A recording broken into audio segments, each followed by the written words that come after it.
Don bun jat yutit ubami haka jela udon ubalong ban bam bat don ru ubalong bi bat lada bam klem da itu ne klem da tip ula ru ban shemi ke jing im ke jongi ki brio dang haka si jan joko tayo balala arngut ki brio kila du yela ke jing im bat lai ngut ki pat kila shitam jur na ke jing bam yu utit khlaw haka chinong lamin kabadan hapo ka amlarem subdivision haka district West Giant Hills.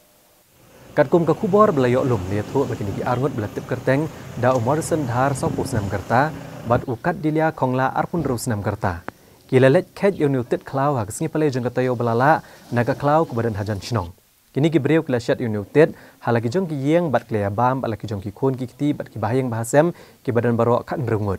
nrei loong batang maria da bam united baro kila pria la penhiar bat kila shitomjur kinong shnong kathan habi ojing tips phangkani kilalet yarap penkit ikini syaka nong talang community health center bani ojing sumar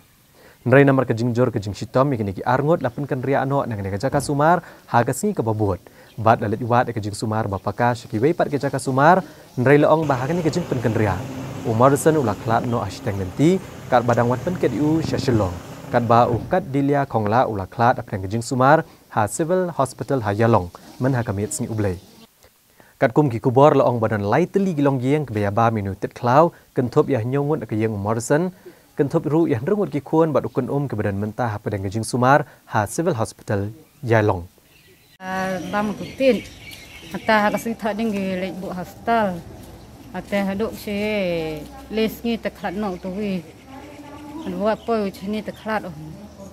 teman na khlat o te poi stai te i phara no ke tur ban war chini te du dang ne step to ang tu lai bu noi mun tu hi ka dang rap jam gitu lai bu dang ne ta kaman kate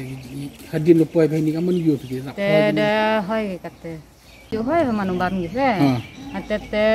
man bam gitu tip posi bahak ge pli wa yu kam te juk no me utit wo jok bam hi fi